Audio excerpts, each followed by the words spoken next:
What is up, guys? Smash Bros. Pro 33 here, bringing you another Pokemon Black and White 2 Showdown battle. I'm here with the Yu match for you guys today, and as you can tell, I kind of have sort of that Trick Room team. This is a Trick Room team that I made about a week or so ago, and I've been loving it. It's been giving me results. I mean, I'm kind of sort of laddering for it. I'm in the 1700s now. As I'm narrating this, I might do some live showdown with this team to kind of show you guys how this team really ticks. So I got the Banded Machamp, the Scarf Azelf, the Specially Defensive Bronzong, the Life Orb Rhyperior, Physically Defensive Porygon 2, and the Specs Tangrowth for that offensive coverage. Threats on the opponent's team. Most likely that Bisharp, if it manages to set up, especially with a substitute. I don't have a phaser, and the best thing I have to hit it with is my Machamp. I mean, my Azelf has Fire Blast, but it all depends. That Sucker Punch, Bisharp is very powerful, and we should all heed to Bisharp power because it actually is quite the monster if it's under the right conditions. And Porygon 2 can be an issue because Porygon 2, as we all know, is one bulky Space Duck. So that's pretty much all I really have to worry about because the rest of his team I can handle fairly easily. Chandelure is completely shut down by Porygon 2. No ifs, ands, or buts about it. And Quillfish isn't too big of an issue because I got Tangrowth. And Roserade I can deal with pretty easily in the form of Azelf or Bronzong. And then Claydol just plain flat out is terrible. Don't use Claydol, guys. There are better rockers, there are better spinners. You don't need both in one. Just don't use Claydol, please. So that's enough of me with the team preview, so let's get on with the match, shall we? So I am going to lead off with my Azelf as he decides to lead off with his Roserade. I did figure, might as well just U-turn first turn because I'm pretty sure a Psychic won't kill from that range. He's going to set up a Toxic Spikes first turn, not a big deal at all. And then he's going to set up a second layer as I actually get a crit Ice Beam with my Porygon 2.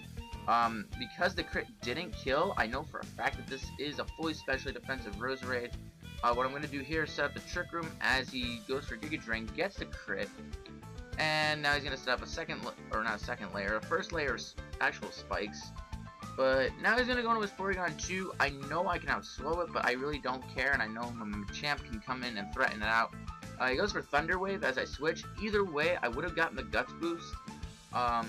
Either way, Machamp is going to be benefiting from all this anyway.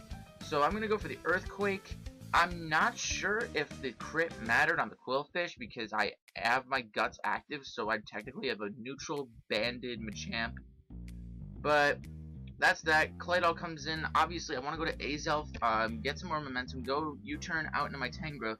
He goes for the Toxic as I switch into a Tangrowth, and that does absolutely nothing, of course. So I'm going to go for the Specs Leaf Storm, and that does half to Porygon 2. Very impressive. Very impressive. So now I'm going to go back into Azelf. I want to cripple this thing as soon as possible. So I'm going to go for the Trick right here because no one expects Trick Scarf Azelf. So I am going to be crippling this thing. And now I'm paralyzed. Not a big deal. I mean, Azelf does rely on its speed, but it got its job done. It crippled the P2. And now, for some reason, this Claydol goes for Rapid Spin. There's no hazards on his side of the field or anything. I guess the best thing to hit Azelf with, he probably has Earth Power or something like that. So I'm going to go into Bronzong here, knowing he really can't touch me. And he's going to go for the T-Wave as I set up my Trick Room again. And what I'm going to do here is go back into Machamp as he is going to actually double out, go into his Claydol. I am very confident that a +2 close combat from Machamp, Adamant Nature, or Brave Nature rather, is going to KO this Claydol. No ifs, ands, or buts about it. So now, for some reason, he goes into his Roserade. He actually dies to rocks, which I was kind of surprised about. But now he goes into Bisharp. Sucker Punch is kind of obvious, but I don't want anything else really to comment on it. I mean, he could have set up the sub, and I didn't want him to do that. But well, what am I saying? I outslow it. But he sets up the sub now.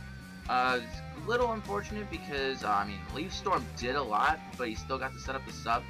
And now, he's going to flinch my Tangrowth, and that was kind of annoying because I know I could have broken the sub with the next Leaf Storm and then be able to come into Porygon 2 and finish it.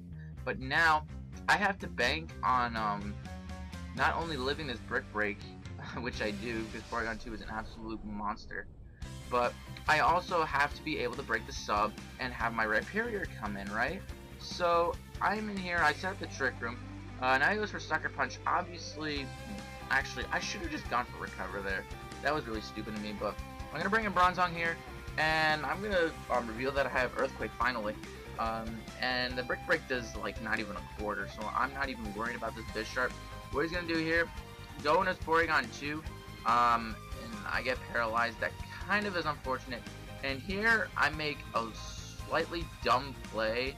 I mean, I Toxic it, but the next turn I believe I go for the Earthquake. Or no, I go for the Trick Room. My bad. I thought I went for Earthquake. He traced my Levitate. There it is. There's the stupid play. So, I mean, it really doesn't matter because my Bronzong walls this thing anyway, especially because he's choiced. So, he really has no choice but to sack it. I could have stayed in, but I just wanted to come in with Azelf and finish the job with the Fire Blast. And that's good for that. And now Bisharp comes in. Sucker Punch was painfully obvious, but I needed a free switch into my Rhyperior. And I actually need to, what's his face? Need to set up the Trick Room again. That's the one thing. If I set up the Trick Room, the game is mine. Because Rhyperior's at full health. I know I can't be OHKO'd by Sucker Punch, even with a crit, but I need to let Bronzong die here, and let Rhyperior come in for free. He only takes a little bit of damage from the hazards, and he's toxic, but it's not a big deal because Sucker Punch only does 29%. I am able to take him out with an Earthquake, and the next turn, Chandelure comes in. Not only does it take a quarter from Rocks, but he's on a balloon, so I have to go for the Rock Blast. Luckily, I don't miss, and Rhyperior is going to clutch me the game. So that was a really, really close, really fun game. And I really hope you guys enjoyed it. I know that was a pretty decent length match, if I do say so myself. But that is the game. So, hope you guys enjoyed. Be sure to like, comment, subscribe if you did. Be sure to follow me on Tumblr if you haven't done so already, if you guys like Tumblr and stuff. And other than that, I will see you guys next time. So, Smash Bros. Pro 33, signing out.